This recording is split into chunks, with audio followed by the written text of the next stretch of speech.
Okay. Hello, good afternoon. Thank you for coming. My name is Ayako Yasuda. I'll be chairing this session for the Academic Network.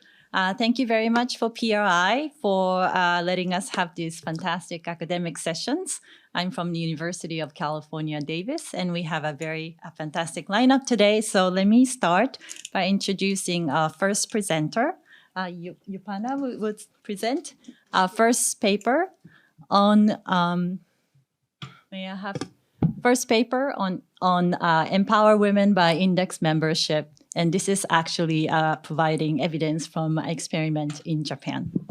Thank you very much. Thank you, Ayako, and thank you, the organizers, to include us in the paper. We are all honored. This is a joint work with Vikas Merota, Lucas Roth, and Yusuke Tsujimoto. Vikas and Yusuke are also here today. Let me try. So in this paper, we study gender diversity in workplace, and it's a serious issue. It's not in a global serious issue, and in particular in East Asia. And according to this, influential report, Global Gender Gap Report, if we are, go by this pace, in East Asia, it would take us almost 200 years to get full parity. And at the bottom of the ranks is actually Japan, alongside with Myanmar and Fiji. Not a good news at all. And this picture visualizes how the top management team in Japan looks like. If you're lucky, you might have one lady. And if you look closely who they are, they look like, full of old boys, literally old boys, and they. Yeah. And what about the roles of women in corporate Japan?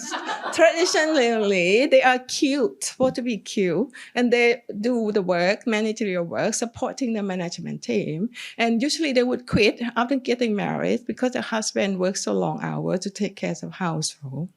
And from time to time, we would hear the old boys talk about women that, women don't fit to do the top jobs because women talk a lot and they make meetings much longer. Well, but the world has changed, right? Everywhere we see a lot of women in management team. But people wonder why Japan hasn't changed much. How come there are so many old guys in the Japanese corporations, right? So perhaps it's difficult to change corporate culture.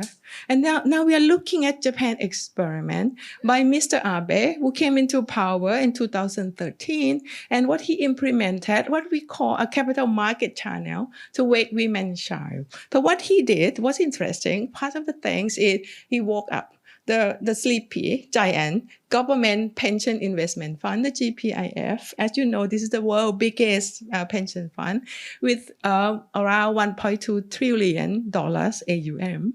And among the activity in July 2017, the GPIF created 3 ESG index. And the one that we are interested in is the MSCI Empowering Human Index, or WIN. Okay, that's what we are looking. This come in our research question. We are asking whether finance, and here more specific, whether the WIN index could help empower women in the workplace. And we are in particular interested in whether the WIN index could improve gender diversity, not only at the board level, but also in the outer management level as well. Okay, so we are looking at it in this paper. But before that, let's look at the index a little bit. Quite interesting index. In order to be on the index, the firms need to have high gender diversity score. And the way MSCI asserts gender diversity is using these 5 elements: the attraction, retention, and promotion of women in the firm. MSCI also flagged in the disclosure policies as well as diversity policy that the firm is really taking. Now, it's really well crafted index actually. So the firms firms in each sector would compete with the firms in each sector based on the gender diversity score. So Toyota would compete with Nissan and Mitsubishi Motors, but not with Shiseido. So it kind of tournament-like structure. And we use this tournament-like structure as our identification strategy to tease out this causality, to make sure that the WIN index really cause change in diversity. So we have the treated firms here, and treated firms are selected from each industry based on the gender diversity score around the median, meaning that minus 20 percentiles are the treated firms. These treated firms are interesting because they have a good chance to get to be on the index, right? So they have a strong incentive to improve their gender diversity performance. And we compare the treated firms with the control firms, and these control firms are ranked much lower in the ranking, and it's very hard for them to get on the index, so it would have been unlikely for them to change much. Now, right, so we are using the technique called diff in diff here. Now, in order to be eligible, the firms have to be top firms, top 700 here. And this table also gives us a big picture of what happened in Japan in the last 10 years. Not good news, right? The fraction of women is only 22%. And women in the leadership roles, the board and management, still very, very rare. Actually lower than 10%. I don't know, this is going to meet the Japanese target in 7 years time. Now, but our treated firm doing better than the control firms. So this figure, quite interesting. We plot the fraction of women in the workplace. The red dots are treated firms. But one nice thing here is that you see upward trend of having more women. Before the WIN index was introduced in 2017, the two groups of firms are generally about the same. But then you see post-WIN index, treated firms behave much better, employ more women in the workplace. And we run the test, regression, of course, control for other firm characteristics, and we find the same result. And treated firm indeed hire more women in the leadership role, not just at the board level, but also executive and also general management level as well, when compared with control firms. And the magnitude is not small, increasing around 0.7 to 1.3 percentage point per year. So this is actually big. Now, we also found that the treated firms become more female-friendly. Here we're looking at over time and see treated firms actually reduce over time about 10% when compared with control firms. And the men in the treated firms also take more paternity leave on these productive age groups. Okay. Now, the next things that we are trying to understand, why do firms care to be on the index? What are the incentives that the firm have to improve the gender diversity in the companies? Okay, remember this is the MSCI created WIN index, and it was endorsed by the GPIF, so it's very, very prestigious. And on top of that, there are also investment by Japan's most important influencers, the GPIF and the Bank of Japan. And perhaps this would help the firm increase visibility to social customers. And in Japan, it's the wife who do on the shopping, remember? Yeah. And when we tested, actually, and we found that treated firms in the consumer industry and other firms that have a lot of sales within Japan increase more women in the workplace and about 2 percentage points a year compared with control firms. Now, perhaps WIN index would also help increase visibility to social investors, attracting diversity funds here. And indeed, what we found is that 2 years post WIN inclusion, WIN firms actually have the domestic institutional ownership increase by 22%, and GPIF ownership increased 11%, which is quite significant. And the last question we are asking here, having female really bad for the firms? And we look 2 years post-win index using on kind of profitability variables and stock market variables. Actually, we don't find any positive or negative effects. This is short run effect, 2 years after win inclusion. Okay, so key takeaways here, we have a strong policy implication here that indexation can also lead changes in corporate social structure. Although we don't find any effect on the shareholder values, it doesn't mean that we shouldn't include women in the top leadership, right?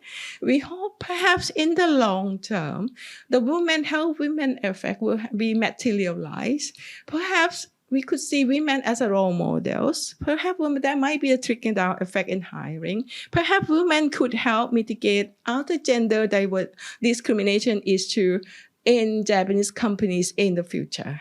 Thank you. Thank you. Thank you for being perfectly on time.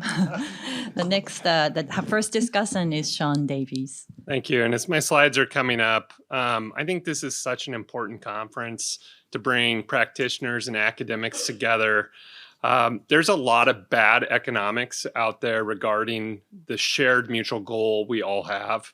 And so it's really nice that practitioners can come with us and tell us what the institutional details are and the things that are sort of top of mind. And for the academics, we have one goal, and that's to publish and get it right. And so I think this is really a mutually beneficial session or set of sessions. So thank you to the conference organizers. This is incredibly important for the long run. So thank you. First and foremost, I want to thank the conference organizers for inviting me to discuss this very interesting paper and also come to Tokyo, somewhere that I've always aspired to go and finally had the opportunity. But I have a lot to say, so I'm going to jump right in. I'm going to start talking about one strand of academic literature, and that is that index inclusion carries this myriad of benefits. And this goes back to seminal work by Andre Schleifer in the mid-1980s that showed when stocks got added to the S&P 500, they experienced a permanent increase in their stock price valuation. And since then, all right, sorry, wrong button. Since then, the academic literature has gone on to show a lot of things that we also know in practice. For example, index inclusion leads to more visibility by investors, but also more visibility by consumers. And that can have real implications on the firm in terms of its profitability because people recognize the name more and are willing to buy it. We also know that index inclusion carries the benefit of more institutional ownership, which is good for corporate governance and can also enhance the profitability of the firm because it's more efficient. And finally, we know that index inclusion oftentimes is associated with a lower cost of capital, which means that firms have more positive net present value projects to undertake and are going to be more profitable, all else equal. Now, in a completely different strand of literature, as well as what most of us are interested in the room, we know that there's also parties, different stakeholders, that want to push firms to further a particular social goal. For example, empowering women in the workforce. And so what's really nice about this paper is it takes these two very different areas of the literature and brings them together in one setting. And they ask a simple question, which is, can index inclusion, given that it carries this myriad of benefits, be used as a lever or as a tool to further a social goal? And so my discussion today is going to be twofold. First, for the audience, I want to give you all a better understanding of the identification strategy. It's very clever. And for the authors, I want to push them to take the analysis further. And my key point is that the empirical setting is richer than the authors realize. There's a lot more to test here, and I think that they can do a lot more and teach us a lot. So let's start from first principles on what you need to have in a tournament. So first, you have to have players. Okay, someone has to be competing in the tournament. Then there's rules that all the players abide by. And then importantly, players are going to exert unobservable and costly effort. Okay, they want to win the tournament. That effort that's unobservable is going to manifest itself in actions. And those actions are going to be correlated with effort to tell us something about how much effort the players have undertaken. And then ultimately, players will receive prizes. There will be a winner. So going through one of my favorite settings, golf, you start a golf tournament with a bunch of golfers. They all abide by the same rules. So if you think about the Masters tournament, they're all going to follow the USGA's rules of golf. Then they're all going to exert unobservable and costly effort. I don't know if Colin Morikawa is trying as hard as he possibly can to make that birdie putt, but when I see him putt it, I get some idea of how much effort he put into reading it, and I see the realization of these actions. Now, as we aggregate the actions of all these players, ultimately there will be some winner. In the case of the 2021 Masters, Hideki Matsuyama was the champion given his costly effort. So in the setting explored in this paper, who are the players? Well, the players are the 700 largest firms in the MSCI Investable Japan Index. What are the rules? Well, the MSCI has a very detailed white paper, probably authored by lawyers, explaining the methodology of exactly who is included in the WIN index and who is excluded, and it's based off this gender diversity score.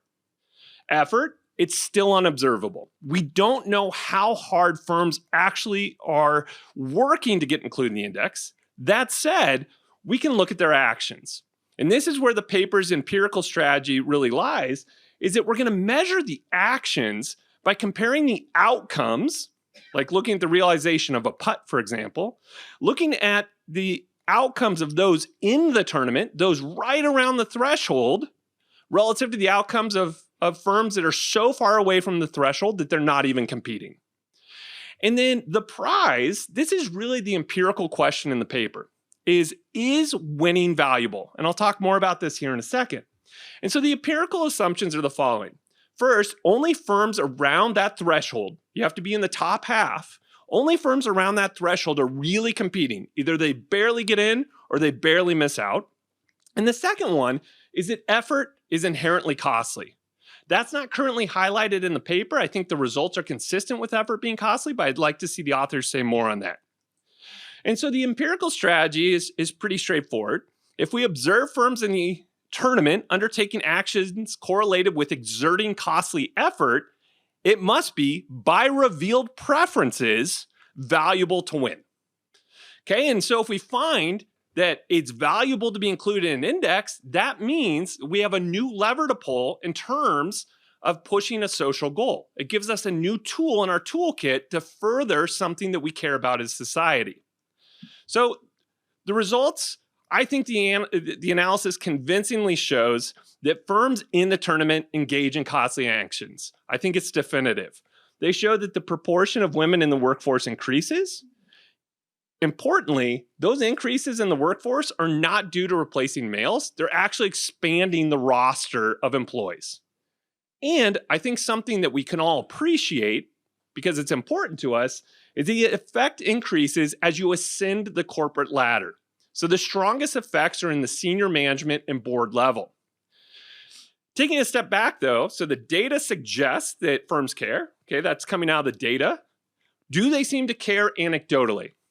So UBE, which is a large chemical maker in Japan, it has about 10,000 employees and is over 130 years old. They posted and I recognize you can't read this. So I'm so sorry. They only posted 4 corporate announcements in the month of July this year. And one of them was boasting about being included in the WIN index.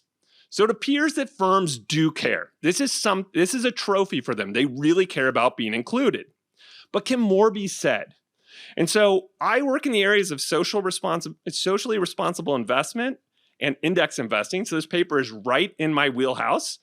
The WIN index methodology offers this really unique setting to exploit differential rewards. So if you look at the white paper, and I'm almost out of time, so this is almost my last slide, is that the portfolio weights are calculated by taking the product of their market cap and their diversity score. And what that suggests then that firms near the threshold that are relatively larger in market cap have more to gain because they'll be more represented in the index. They'll have a bigger portfolio weight. And so this provides a setting to look at within tournament variation in terms of their prize exposure. So in conclusion, some minor suggestions for the authors that the audience doesn't care about, but you do some additional robustness cuts on the control firms that are not in the tournament. An implicit assumption is that effort is costly. I think your results are consistent with that, but make it more explicit.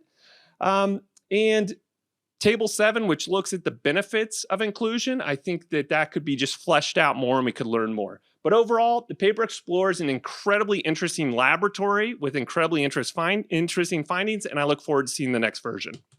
Thank you. Next discussion is Kaoru, Kobu. So thank you very much and for having me today. And hello everyone, this research was quite insightful, and today I'm very happy to discuss about this issue with such wonderful panelists here. So let me introduce myself very briefly. My name is Kaoru Kobu. I am in charge of a stewardship activity of a Japan equity team at Invesco Asset Management Japan. So today I feel very excited, and because we can discuss about the importance of gender-related information, the disclosure. So today I like to share my view from my investor side on this issue. So as an investor of Japan equity, gender diversity is one of the most topics when we evaluate the corporate value enhancement capability for the future. And now I am serving as vice chair of a 30% Club Japan investor group. This initiative encourages Japanese companies to raise the ratio of women on the board up to 30% by 2030. I believe this is in line with the government target toward 2030. So I understand we share the same direction, so we need to have more effective steps towards the goal. So today, I would like to talk about how we use gender-related information by investors and what we are doing on our constructive dialogue and with the investee companies, and also what kind of outcomes we have from those engagement activities. Okay. Sorry, so the important point is that both from perspective from a corporate governance and the corporate value enhancement, gender-related information is critical for investors to evaluate the potential sustainability of a corporate value enhancement. First here, diversity of the board. In Japan, corporate governance code requires the companies to take risks more strategically, and also the board should be more effective and they should enhance its monitoring capability.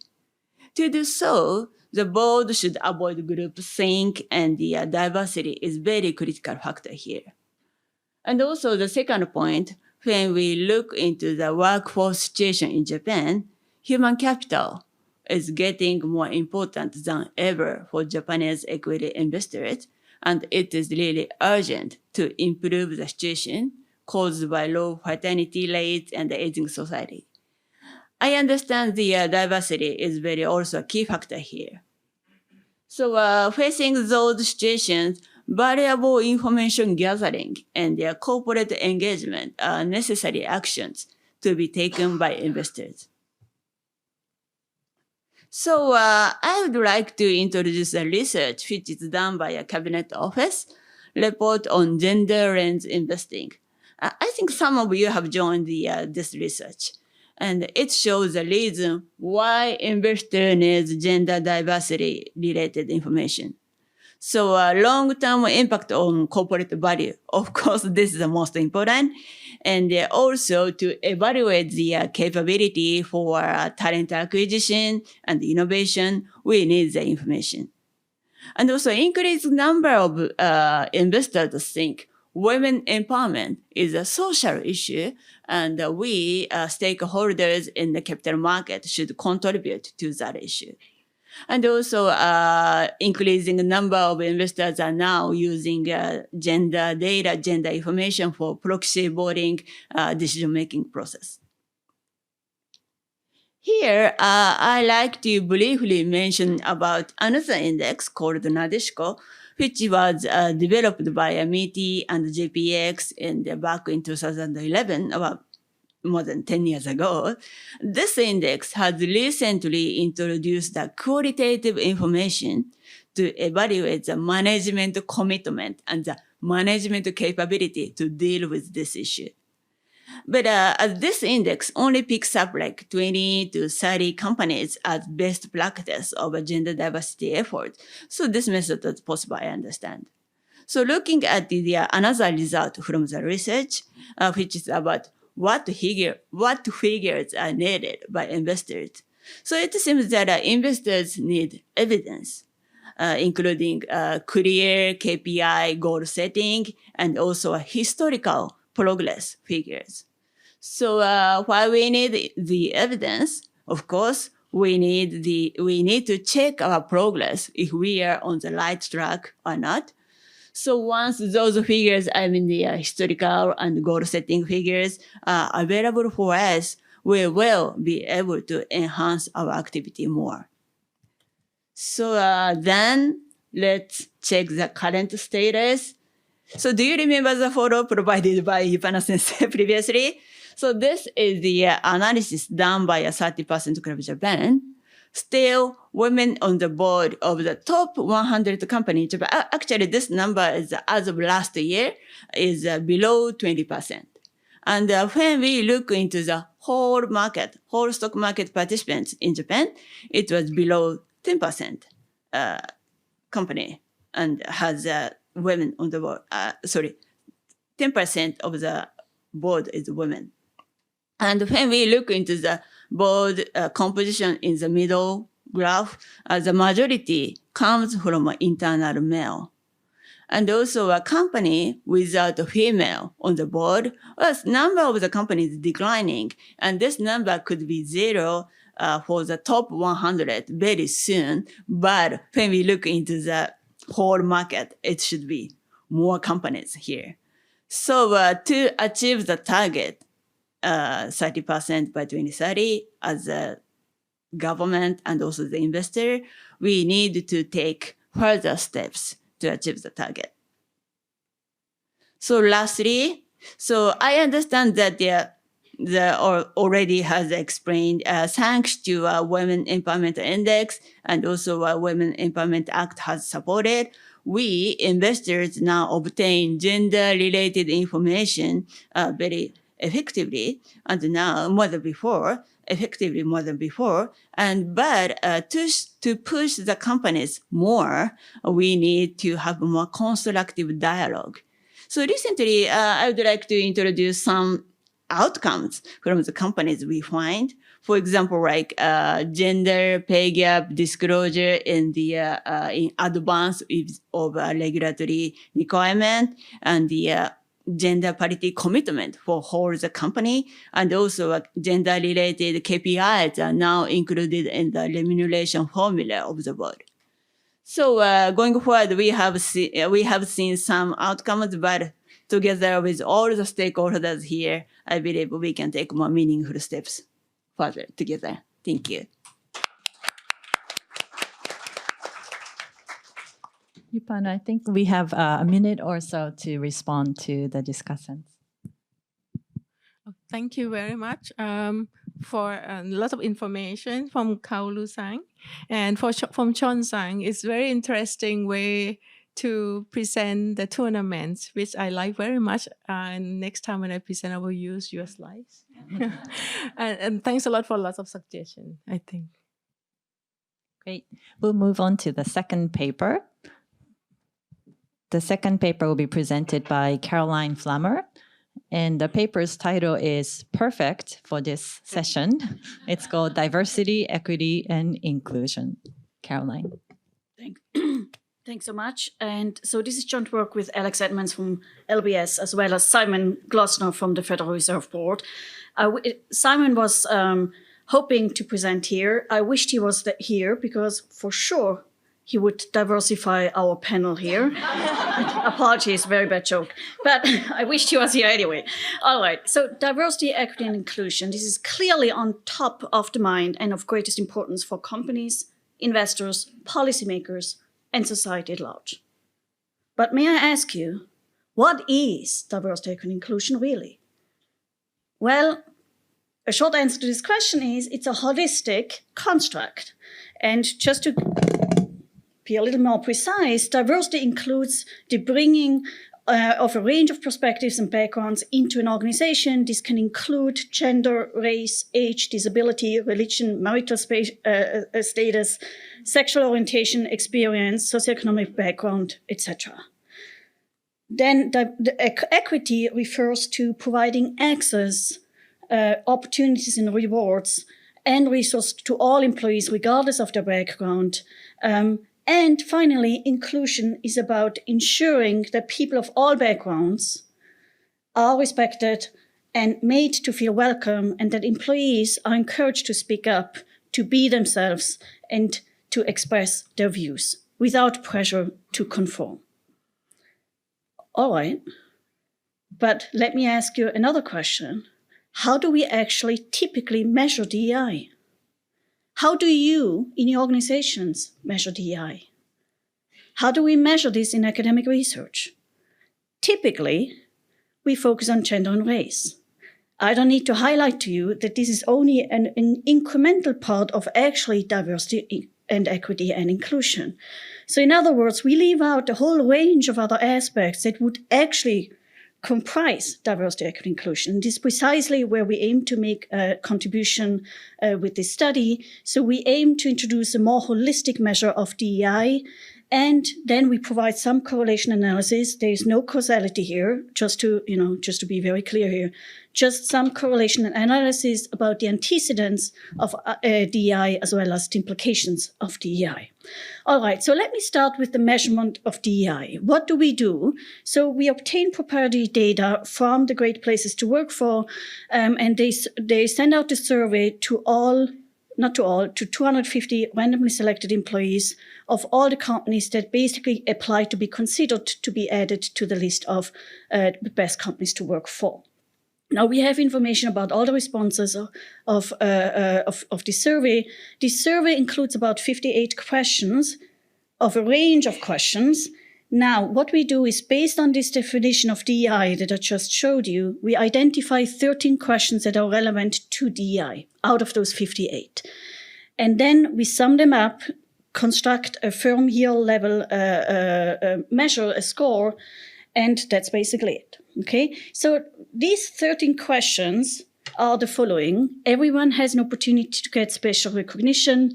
When people change jobs or work units, they're made to feel right at home. Managers avoid playing favorites. This is a psychologically and emotionally healthy place to work. People here are treated fairly, sorry about that, regardless of their age, race, sex, and sexual orientation. Promotions go to those who best deserve them. I can be myself around here. Management shows a sincere interest in me as a person, not just as an employee. I'm treated as a full member here regardless of my position. And finally, when you join the company, you're made to feel welcome. Okay, so these are the 13 questions that we perceive to be relevant for DEI. And so these are the questions that make up our measure. So let me first start with comparing our DEI measure, the holistic measure, with the more typically used measure of demographic diversity. And what you can see in this table is that DEI is only weakly correlated with traditionally measures of demographic diversity. Regardless of whether we look at the percentage of female and minorities in the workforce, the percentage of female managers and minority managers, whether or not we have female CEOs or minority CEOs, and the percentage of female directors and minority directors. Okay, so what does this mean? Well, it means that our DI measure actually captures additional information that would be missed if we were to only focus on demographic diversity, which we typically do. And it also means, and perhaps this is the most important aspect here, is that if we only focus on demographic diversity, we might actually have companies that hit the target but miss the point. Okay, they might raise in terms of their score, in terms of demographic diversity, but that by no means means that they have improved their DEI, because maybe employees just feel like it's about checking the box, adding diversity, but you're not feeling included. Okay. All right. Now, let me show some results related to the determinants of DI. Again, this is not causal. This is just correlational. So here we are interested in understanding how does workplace demographics and policies shape the feeling of DI, the perception of DI among the employees. What is striking is that most workplace demographies and policies are actually insignificant or actually significantly negative correlated with our more holistic measure of DI. And this includes, for example, whether or not a company has a DI officer in place. The only significant relationship here is the percentage of female managers. Now, this could have different interpretation. One is that maybe the percentage of female managers in a company is provides a figurehead role, so to speak, to other employees. It could also be that these are actually female managers tend to be much more sensitive to DI issues and are implementing and improving in these dimensions. Okay, so these are just two potential interpretations of this result. Then let me move over to the implications. So we have tons of other results here, but I'm just highlighting a couple of them given the limited time available. Let me move over to the implications of DI. Again, this is not causal. This is just looking at correlating our metrics of DI on subsequent financial performance. Here we're looking at 8 different measures of operating performance. What you can see is that traditional measures of demographic diversity are uncorrelated with future financial performance, which is very much consistent with the existing literature that really doesn't find much of an evidence here. But this is in contrast to our more holistic measure of DEI, which seems to be positively correlated with future financial performance, operating performance, and the same applies when we look at firm valuation. Again, there's no correlation really between the percentage of female and minorities, so the traditional metrics of demographic diversity, but if we use a more holistic DEI measure, we actually find a positive correlation here.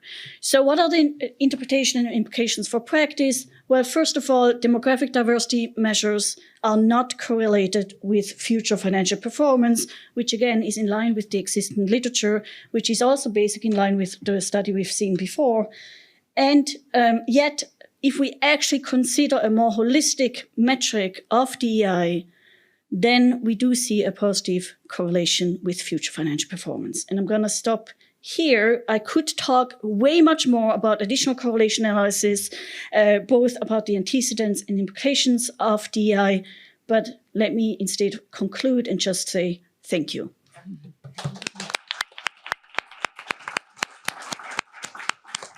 Thank you, Caroline. The first discussant is Kai Lee. So good afternoon, everyone. Thank you so much for the conference organizers for having me as a discussant. So I'm from UBC. So my discussion is going to be extremely complementary to what Caroline has presented. So let me provide some background. The authors actually use survey data that is proprietary and novel, and the findings are intuitive and compelling, as always, Caroline's trademark. So my comments and suggestions to the authors will focus on the following dimensions. One is about the data provider, so the business model of the great place to work, pay to play. Second is, given this is proprietary data, so maybe more information regarding the survey questions. Are they indeed cover DEI? And also, who are the survey participants? Then third, given this is proprietary data and such a novel data set may also be informative for the authors to conduct some cross-validation exercise. And if time permits, I'll share some other quibbles regarding the paper. So the business model of the data provider called the Great Place to Work. If you go to their website, here is their business pitch. They actually have a subsidiary in Canada, so they're doing really well. They claim themselves to be the global authority on workplace culture. So for some of you in the audience who are familiar with organization culture, what's the meaning of culture? Culture are shared values and norms that define appropriate attitudes and behaviors for organizational members. So that's their sales pitch, and that's what they collect data for, is to rank companies who participate in the survey to be best place to work in terms of being an equitable workplace. And initially, they start with 57 questions, and after 2008, they changed their survey instrument a little bit to 60. So here, let's look at some testimonials from their happy customers. So also the authors noted that firms apply to be considered for this very important list. They team up with Fortune 500. So I highlighting some of the benefits from happy customers, such as for us to scale up, for us to grow, and for us to attract talent, and also to connect with potential employees. So my first comment is that given the firms have to, I do not know whether they pay or not, but apply to participate with the above objectives, and to what extent these features of the whole endeavor shape the paper's finding, which didn't show in Caroline's presentation today. That is, small, high-growth firms that emphasize talent acquisition are more likely to participate in this survey. Then, so this synced with Caroline, that is about the survey questions and the participants. So here, my slide is about the survey questions. So Caroline and her co-authors using data from the past 16 years. We also know that the DEI landscape has been changing over the recent decade. And the survey started 30 years ago, and they use data over 15 years, and they cover the following 13 questions. I'm highlighting a few. I can be myself around here. Management shows a sincere interest in me as a person, not just as an employee. Think about in a company of 40,000 employees.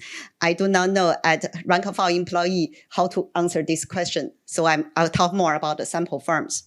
So 8 of these questions, so there are 5 themes. So 8 of these questions fall within the fairness, 3 on the camaraderie, and 2 on the respect. I would like the author to highlighting among the 13 questions, each of them belong to one of those 3 themes by the consulting company. And the next question is, how do those 3 themes highlighted here coincide, sync with our understanding of DEI? And to be fair, just like Caroline's motivating slides, DEI is an elusive concept. You have to have lived experience to experience DEI. So I give author credit for taking on such a hard endeavor. But I do have a question is the initial intent from the consulting company, their 3 themes, how they align up with the DEI that we understand also as of today. They developed the instrument 30 years ago. Then more information about the survey participants. So here from the company website, these are the happy top 10 companies ranked as the best place to work in America. So you see some common themes, like there's some cluster of certain industries, they rank high. By the way, the consulting company is also based in San Francisco. So there's some coincidence about that big tech also have strong representation. So my clarifying question to the authors to help the audience understand, readers understand the findings in context is actually each year how many firms participate. From my understanding, based on the summary statistics, it's about 100 plus firms participate, and there will be public firms participating, and there will be 100 firms announced team up with Fortune 500.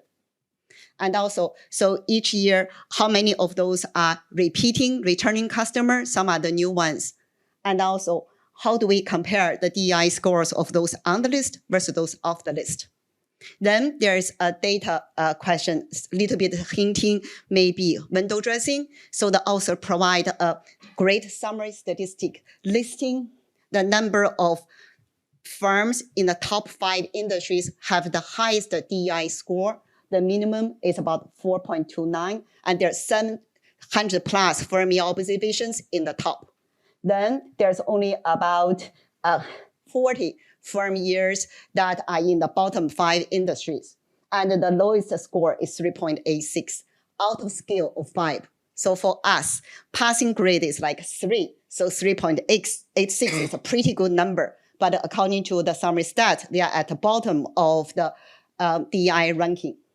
So this suggests firms self-select, firm know they excel in this dimension, participate, like happy workplace to participate, or because the business model, which I know nothing, I just read from their website, that to attract future business, maybe the consulting company kind of window dressing some of the participating firm. Because what I see here is that the mean of the DI score is 4.2 out of scale of 5, and with a very tight standard deviation of 0.21, versus the key variable of interest, such as like Q or stock return, that has a mean of 0.9 and standard deviation of 11.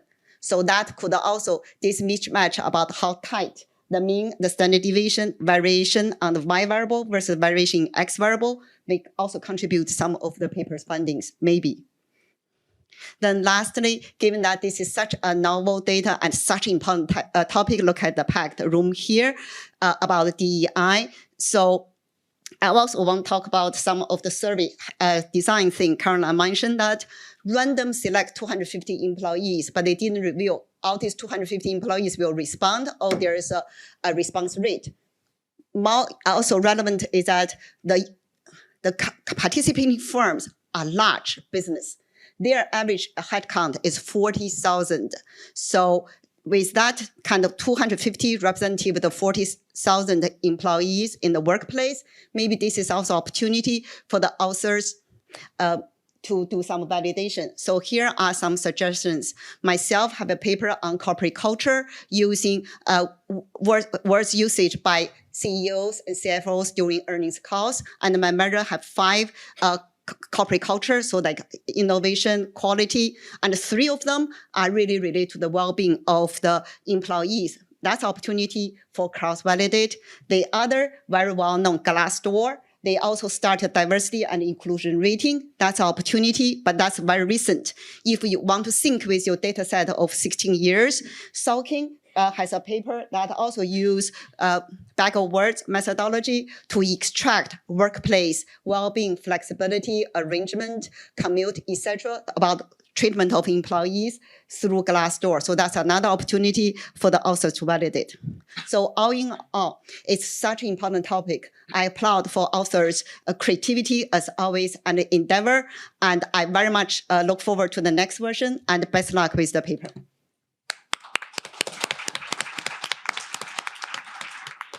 Thank you, Kai. And the next discussion is Yumiko Murakami. Thank you. Apologies, I have no slides. My role here today is to share my observations on the presentations we just have heard today as somebody who actually have been investing.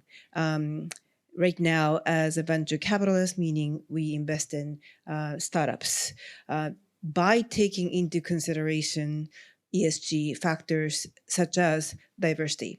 So my observation is very much practitioner's view, and obviously just based on my personal investing experience, and it could be very different in terms of what you may be hearing from other people. But again, just relative to the presentation we have heard today, let me just share some of my thoughts. First of all, my company is called MPower Partners.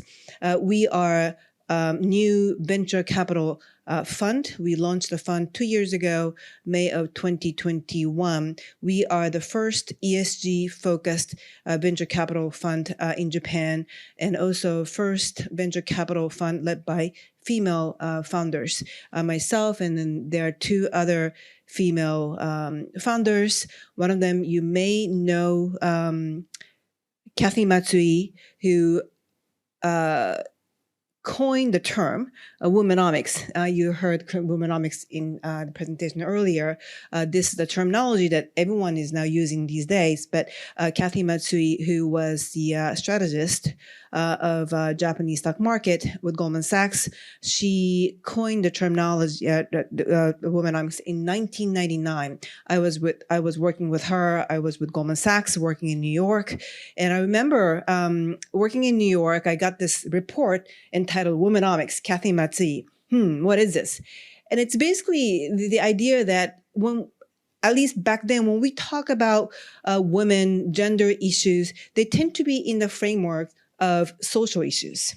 And what she tried to do is to make a business case. This is a business case, this is an investment case, when you take into considerations, and this is typical non-financial information, but it does have very significant financial implications in the context of business, in the context of investment. That's the case she was trying to make. And again, no one was talking about it. The first time anyone heard womanomics. What is this? Anyway, nothing happened. I thought it was really interesting. This was a really exciting idea, but really nothing happened in terms of policy discussions, in terms of reaction from investors. Not much happened.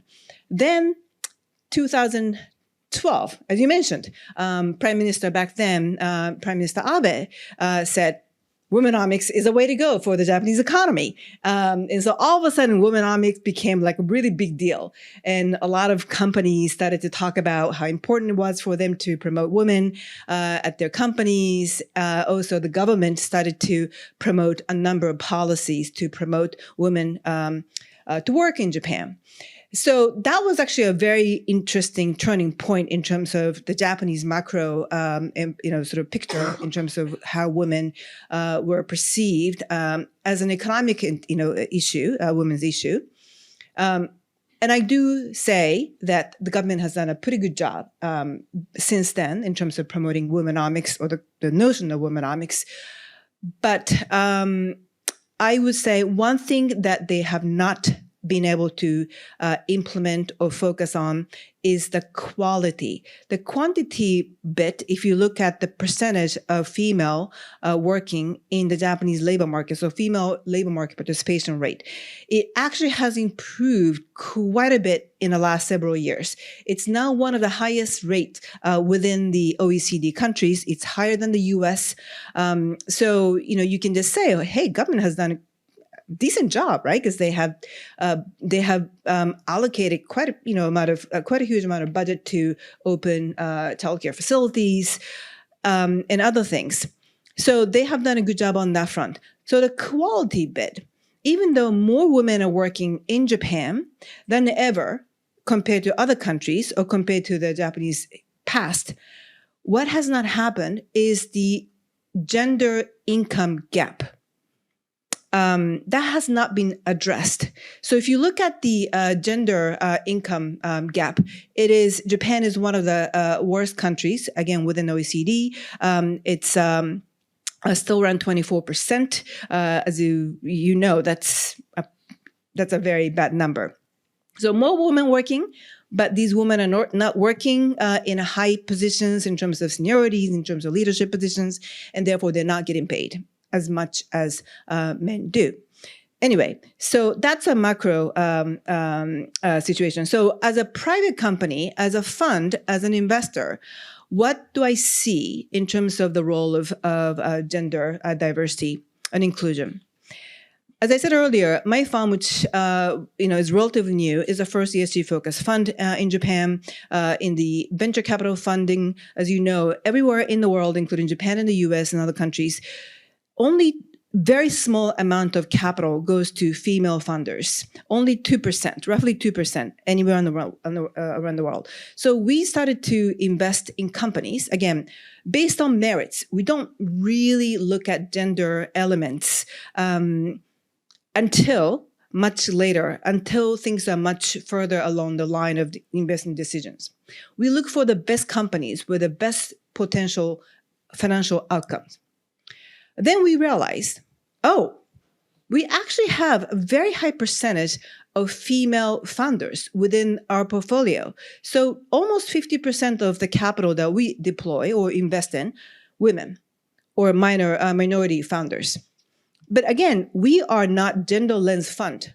We are ESG focused fund, but we are very much like any other funds, which means we try to maximize financial returns for our shareholders or our investors. However, the difference is the fact that the sourcing that we have, if you look at the number of a percentage of female or minority founder companies that we look at or we talk to versus the rest of the industry, we tend to have much, much higher percentage of flow or sourcing or incoming and also outreach, outgoing companies that are run by female. So the pool is much bigger for us in terms of companies that are run by female or minority founders. At the end of the day, we do make the decisions or investment decisions based on, again, financial analysis and based on the financial expected outcome, right? But when you look at the companies that we invest in, why do we have so many more women-run companies than our peers? It really is the sourcing. It just means we have bigger pool of founders that are minorities, that are female. And I think that's actually something it could potentially be the case in many other situations. So again, I totally 100% feel that Caroline's point that there is no correlation. Right? There is no correlation between gender or minority and financial outcomes. However, it is true that there are so many barriers and perhaps unconscious biases which prevent minority or female economic actors, founders, to have access to certain elements in the economy, such as risk capital. And therefore, if you have much better sourcing ability to reach those minority founders, chances are you will find good investment opportunities that are not probably very visible or obvious to non-minority capitalists. So again, that's just very much based on our personal experience of running this fund for about 2.5 years. And hopefully this will be the case in many other real life business situations. Thank you.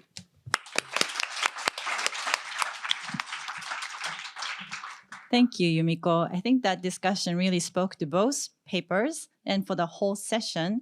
And I was thinking that, this session is titled Diversity, Equity, and Inclusiveness. And this being in Japan, there's quite a bit of historic background of where Japan has come today up to today and here and now. Maybe I think everybody comments is talking about the difference between diversity, which is about increasing the headcount, really, versus equity and inclusion, which is more about closing the pay gaps or actual empowerment of the women or minorities in the workplace. So in that sense, Yumiko's comments very much spoke to both papers. And now I'm going to turn it back to Caroline. Would you care to comment on either or all of that? Thanks so much. I would just like to thank both of you very much, and I will ask for your slides/comments. Otherwise, open up. Great. We have 2 minutes, and at this point, we'll open up to both papers. Any questions or comments, please raise your hand. Yes, please. Thank you very much. I just wanted to ask probably mostly regarding the first paper, when you were looking at the boards, did you look at the kind of committees that the female board members were on? Because that makes quite a difference to what kind of impact they're likely to have on financial impacts. My co-author would say. Okay. Sorry, your question was about what dimension? Look at the committees. Committees. Of the board. Committees of the boards, like for example, like the nomination committees and the things like Auditing committee. auditing committees. I see. So the data we use is from Toyo Keizai, and it's just numbers, and we just look at the number of female directors, like over number of board directors, and I think it depends on if my understanding is correct. It depends on how companies are set up the committees. Like there are differences across companies, so it was I guess it's might be a little bit difficult to empirically analyze using all the firms at the same time. But I think it's definitely a good idea to dig into a little bit deeper into like these numbers. Yeah, thank you. One more question. We have anyone?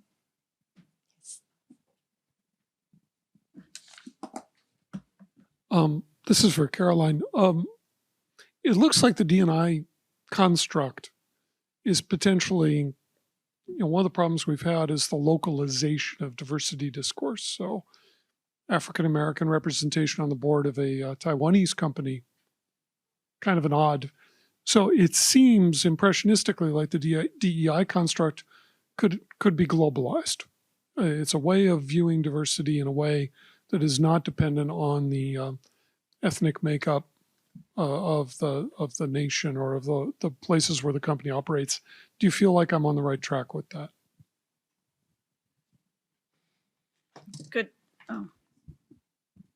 Good question. Good question. I mean, I do think to some extent it is localized.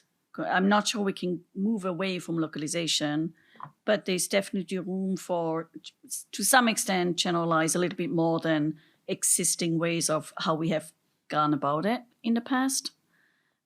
So I wouldn't say it's global, but yeah. Well, I'm told to stay strictly on time because we have 15 minutes to go back to the plenary session. But I do want to show slides to promote PRI Academic Network. Can you go back one more slide, please? PRI encourages everybody to join the academic network. There is this QR code on this side to join if you're interested, and then you get more future event information and such. And they also would love to hear from you. So there is a survey. If you take the QR code on the right side of the slides, it takes you to a survey to learn more about your interest in responsible investing. And then could you click to the next slide, please? And these are the academic seminar series coming up starting in December. So if you enjoyed this session, there will be more academic paper presentation coming up first, starting on the 1st of December. So with that, let's finish our session. Thank you very much. And let's give a round of applause to all the authors and discussants.